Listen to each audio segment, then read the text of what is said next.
রংপুরের শহীদ আবু সাইদের কবর জিয়ারত করলেন জামায়াত আমির। ফ্যাসিস্ট বিরোধী শহীদদের স্বপ্ন পূরণের লড়াই করার অঙ্গীকার। 11তম মৃত্যুবার্ষিকীতে কোকোর সমাধিতে বিএনপি শ্রদ্ধা। তারেক রহমানের বিরুদ্ধে নির্বাচনী আচরণবিধি লঙ্ঘনের অভিযোগকে হাইপার প্রোপাগান্ডা বললেন রিজভী। দেখছিলেন ক্রাউন সিমেন্ট সংবাদ শিরোনাম। জামায়াতে ইসলামের আমির ডাক্তার শফিকুর রহমান বলেছেন, শহীদ আবু সাইদ এবং তার সঙ্গীরা জীবন দিয়ে যে দায়িত্ব রেখে গিয়েছেন সে আমানত রক্ষার জন্য তার দল লড়ে যাবে। উত্তরাঞ্চলে নির্বাচনী সফরের দ্বিতীয় দিনে রংপুরের পীরগঞ্জে ফ্যাসিস্ট শেখ হাসিনা বিরোধী আন্দোলনের প্রথম শহীদ আবু সাইদের কবর জিয়ারত শেষে তিনি কথা বলেন। শফিকুর রহমান বলেন, যেভাবে আবু সাইদ বুক পেতে জীবন দিয়েছেন সেভাবে লড়ে যাবেন তারা। দেশের 1 ইঞ্চি জমির সম্মান কারো কাছে বন্ধক রাখবে না।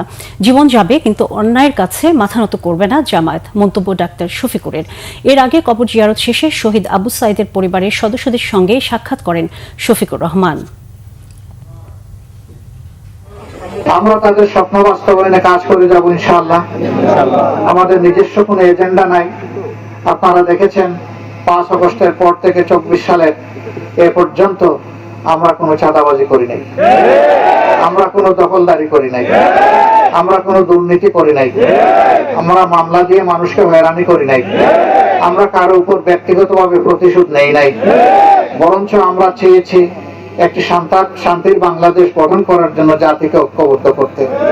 আমরা আমাদের জাতিকে বিভক্ত করতে দেব না। এই বিভক্তির অবসান ঘটানোর জন্যই আমরা 10টি দল একত্রিত হয়েছে, 10 মিলে আপনাদের সামনে এসেছি। শহীদ রাষ্ট্রপতি জিয়াউর রহমান ও প্রয়াত প্রধানমন্ত্রী বেগম খালেদা জিয়ার ছোট ছেলে আরাফাত রহমান কোকোর 11তম মৃত্যুবার্ষিকী আজ। 2015 সালের এই দিনে কুয়ালালামপুরে মারা যান তিনি। কোকোর মৃত্যুবার্ষিকীতে সকালে বনানীতে তার কবরে শ্রদ্ধা জানিয়েছেন সিনিয়র যুগ্ম মহাসচিব রুহুল কবির রিজভী সহ বিএনপি নেতারা। তারা প্রয়াত কোকোর রুহের মাগফিরাত কামনা করে দোয়া করেন। কবর জিয়ারত শেষে রুহুল কবির রিজভী অভিযোগ করেন, রাজনীতি না করেও শুধু জিয়া পরিবারের সদস্য হওয়ায় আরাফাত রহমান কোকো নিপীড়নের শিকার হয়েছে। 111 এবং আওয়ামী লীগ সরকারের শারীরিক ও মানসিক নির্যাতনের কারণে মারা যান কোকো। তিনি বলেন, নির্বাচন কমিশনের অনুরোধে তারেক রহমান উত্তরবঙ্গের সফর স্থগিত করেছিলেন। ইসির নিয়ম অনুসারে প্রচারণা চালাচ্ছেন বিএনপির চেয়ারম্যান। তার বক্তব্য প্রশংসিত হচ্ছে। জনগণকে বিভ্রান্ত করতে প্রোপাগান্ডা ছড়ানো হচ্ছে বলে মন্তব্য করেন বিএনপির সিনিয়র যুগ্ম মহাসচিব। দর্শক, রাজধানীতে চলছে নির্বাচনী প্রচারণা। ঢাকা 6 আসনে বিএনপি প্রার্থী ইশরাক হোসেনের নির্বাচনী প্রচারণার খবর সংগ্রহে রয়েছেন সহকর্মী কেফায়েত শাকিল। সরাসরি যুক্ত হচ্ছে তার সঙ্গে। শাকিল, ইশরাক হোসেনের গণসংযোগের কি তথ্য আছে আপনার কাছে, আমাদের জানাবেন। সেখানে আসলে ইঞ্জিনিয়ার ইশরাক হোসেন তিনি তার প্রচারণা চালাচ্ছেন পুরান ঢাকার এই সরু গলিগুলো যেগুলো রয়েছে সেখানে ঘুরে ঘুরে তিনি তার যে নির্বাচনী এলাকা সেখানে প্রচারণা চালাচ্ছেন। আজকে বেলা 11টার দিকে তিনি জয়কালী মন্দিরের সামনে থেকে তার প্রচারণা শুরু করেন। এই সময় তিনি ইঞ্জিনিয়ার ইশরাক হোসেন তিনি বলেন যে আসলে পুরান ঢাকার যেই রাস্তাঘাট যে সরু রয়েছে সেটির সমাধানে তিনি পরিকল্পনা করছেন। এই পুরান ঢাকাতে মনোরেল অথবা যে আন্ডারগ্রাউন্ড রেল সিস্টেম তিনি চালু করার উদ্যোগের কথা তিনি জানিয়েছেন। তারপর তিনি সড়কে বেরিয়েছেন তার নির্বাচনী প্রচারণায় এবং রোড এলাকায় যে ব্যবসায়ীদের সঙ্গে তার নির্বাচনী গণসংযোগ করছেন। এই গণসংযোগে আসলে আমরা দেখছি যে বিভিন্ন এলাকার রয়েছেন, যেসব এলাকায় তিনি যাচ্ছেন সেখানকার মানুষজন কিন্তু তাকে ফুল মেরে ফুল দিয়ে শুভেচ্ছা জানাচ্ছেন এবং তিনি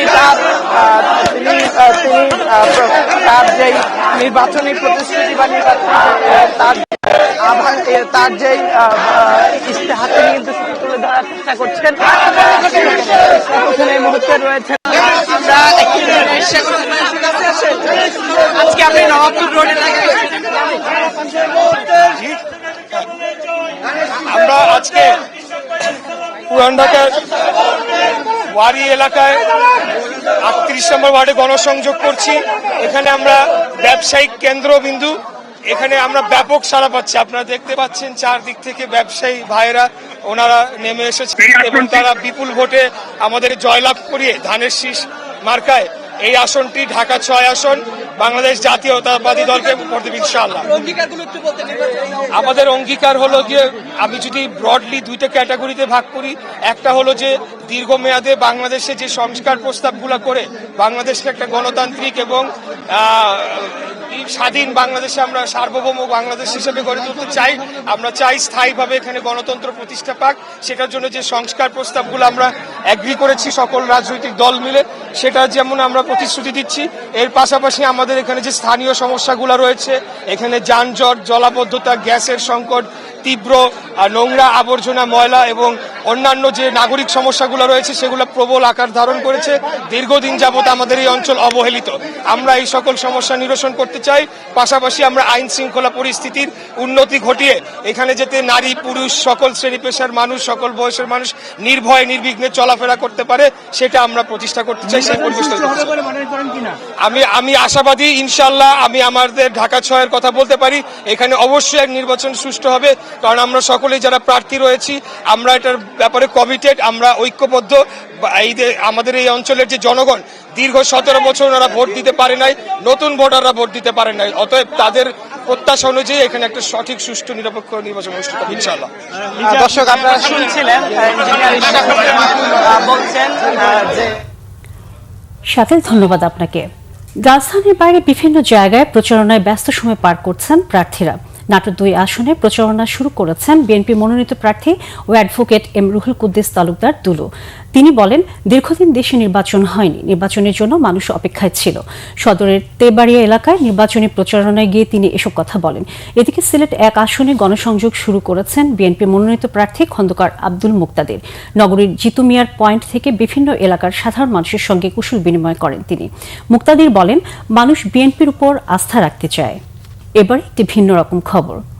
নীলফামারীর জলঢাকা উপজেলার ব্র্যাক মাধ্যমিক বিদ্যালয়ের 10ম শ্রেণীর শিক্ষার্থী কিশোর উদ্ভাবক দেবসারথী তীর্থ বাবার হাত ধরে গুটি গুটি পায়ে এগিয়ে যাওয়া প্রযুক্তি জগতে এক অনন্য নাম। অদম্য মেধা, সৃজনশীল চিন্তা আর নিরলস পরিশ্রমে সে ধারাবাহিকভাবে নতুন নতুন উদ্ভাবনে কাটছে সবার দৃষ্টি। আমাদের নীলফামারী প্রতিনিধি নূর আলম সিদ্দিকের তথ্য ছবিতে বিস্তারিত রিপোর্ট। করোনাকালীন অলস সময়কে কাজে লাগিয়ে নিজ প্রচেষ্টায় প্রোগ্রামিং শেখার মধ্য দিয়েই দেবসারথী তীর্থের প্রযুক্তি অভিযাত্রা শুরু। এরপর একে একে তৈরি করে রোবট, সাবমেরিন ও ড্রোন। বর্তমানে আরও বড় চ্যালেঞ্জ নিয়ে কাজ করছে সে মিসাইল উদ্ভাবনে। আকাশ ছোঁয়া স্বপ্ন নিয়ে শিক্ষকদের অনুপ্রেরণা ও বাবার অব্যাহত সহযোগিতা তীর্থের পথচলায় বাড়তি শক্তি জুগিয়েছে।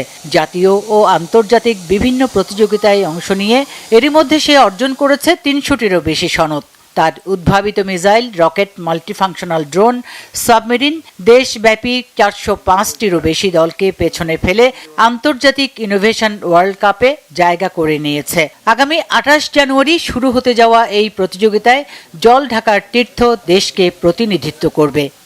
আন্তর্জাতিক পর্যায়ে মূলত যেগুলো নিয়ে সেখানে আমার বাংলাদেশকে রিপ্রেজেন্ট করব, সেখানে আমার মূল প্রজেক্ট হচ্ছে মিসাইল, পাশাপাশি রয়েছে আমার মাল্টিফাংশনাল গ্রেডেড ড্রোন, এবং হয়তো আমরা সেখানে আমাদের ফিউচার প্ল্যান যে সাবমেরিন সেটিও আমরা উপস্থাপন করতে পারি।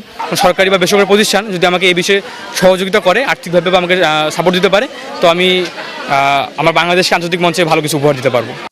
পড়াশোনার পাশাপাশি বড় ছেলের প্রযুক্তিগত সৃজনশীলতায় গর্বিত বাবা মা। তবে আশার সাথে হতাশার গল্পটাও তাদের ঘিরে রেখেছে। এর আগে সুযোগ পেলেও অর্থাভাবে মালয়েশিয়ায় ইনোভেশনে যাওয়া হয়নি।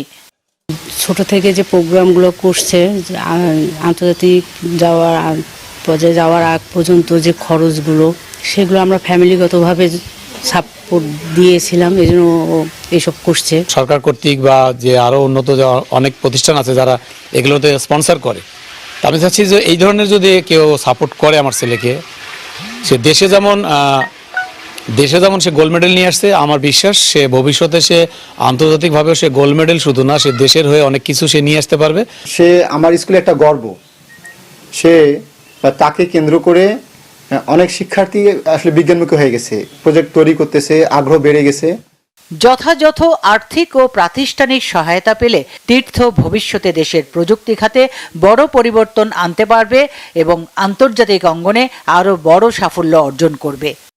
স্কুল থেকে উপজেলা, এভাবে জেলা, এভাবে আন্তর্জাতিক পর্যায়ে পর্যন্ত গিয়েছে। থেকে আমরা খুবই গর্বিত এবং আনন্দিত যে এই গ্রামীণ প্রতিষ্ঠান থেকে সে বাইরের দেশে যাচ্ছে আর কি। ড্রোনটা আবিষ্কার করেছে, মিসাইলটা হয়তো চলমান প্রক্রিয়া রয়েছে, এটা তার জন্য একটা চ্যালেঞ্জ, এটাও হয়ে যাবে ইনশাল্লাহ।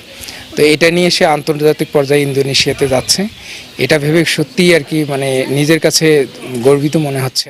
তীর্থের স্বপ্ন বাংলাদেশকে উদ্ভাবনের শক্তিশালী কেন্দ্র হিসেবে বিশ্বে পরিচিত করা। তার তৈরি করা মিসাইল, সাবমেরিন ও ড্রোন প্রযুক্তি শুধু দেশেই নয়, আন্তর্জাতিক পর্যায়েও গুরুত্বপূর্ণ অবদান রাখতে পারে। তাই সরকারি বা বেসরকারি সহায়তার প্রয়োজন।